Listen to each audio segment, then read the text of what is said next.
Welcome to my channel at turuan natin magluto ng tortang talong ang aming little chef. At ngayon luto na ang ating talong, ready na para balatan. Pwede rin namang hindi balatan. Sa inyo na yon kung babalatan o hindi, of your choice. At ngayon, eto nga, binabalatan ni little chef ang kanyang favorite na tortang talong recipe. Nagpiprito na siya. Ayan. Fry.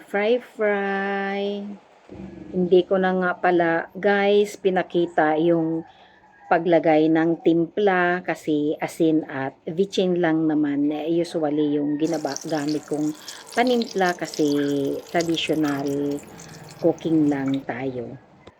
Luto na at ayan, taste.